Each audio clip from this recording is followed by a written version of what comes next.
আমাদের যে ভারত প্রীতি চলে আসে বাংলাদেশে বারবার, যেই ভারত একটা পরাস্ত শক্তি, পরন্ত শক্তি, দুনিয়াতে তার ক্ষমতা কমতেছে কিন্তু বাংলাদেশে তার দাম বাড়তেছে।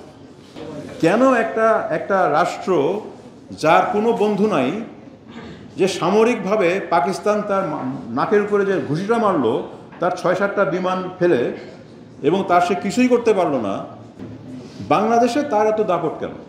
আমার ব্যাখ্যাটা হচ্ছে যে ভারত কিন্তু তার এমন টাকা নাই যে সে চীন বা আমেরিকার থেকে বেশি টাকা খরচ করবে, এটা তার নাই।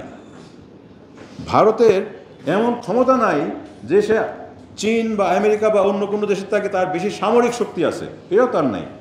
কিন্তু সেও একটা আমাদেরই মতন সমাজ, সে আমাদের লোককে চিনে, সে আমাদের ভিতরের রাজনীতি চিনে, কে কার শত্রু, কে কার সঙ্গে প্রতিযোগিতা করতেছে, কে কার কোথায় দুর্বলতা, কার কোন হানি ট্র্যাপ আছে, সব তারা জানে।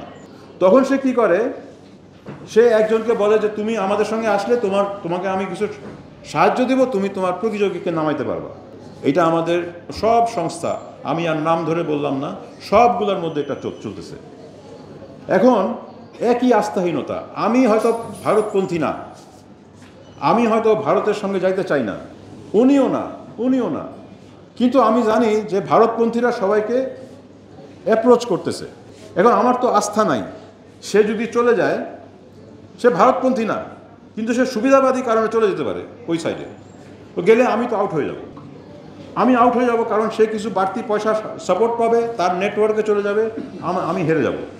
তাহলে ও যাওয়ার আগে আমি চলে যাই। এই যে ভারতপন্থী হয়ে যাচ্ছে সবাই, এটা কিন্তু এই কারণে।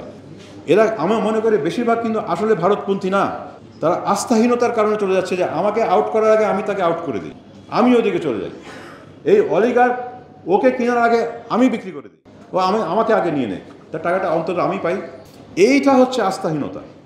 এই আস্থাহীনতা হচ্ছে যে আমার, যেটা একজন বলছিলেন আমি বক্তা, যে শুধু দলের মধ্যে না, দলের ভিতরেও আমি কাউকে বিশ্বাস করতে পারতেছি না।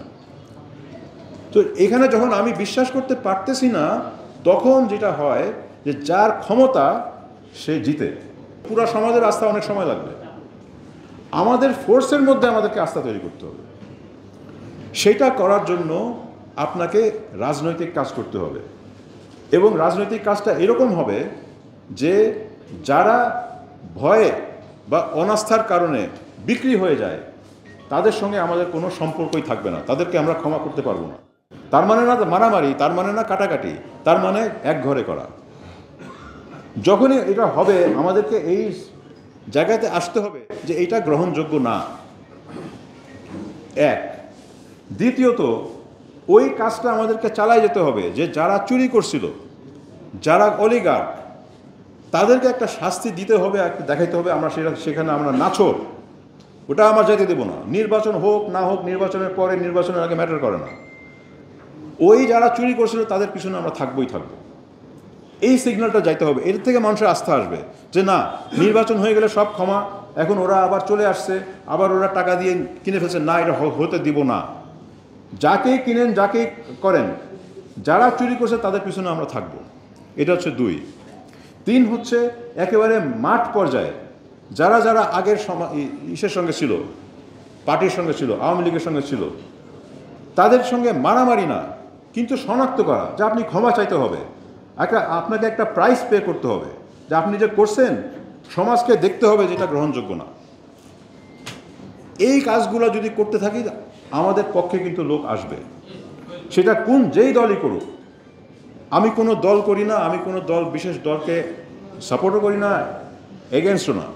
আমার কথা হচ্ছে এটা একটা কাঠামোগত জিনিস।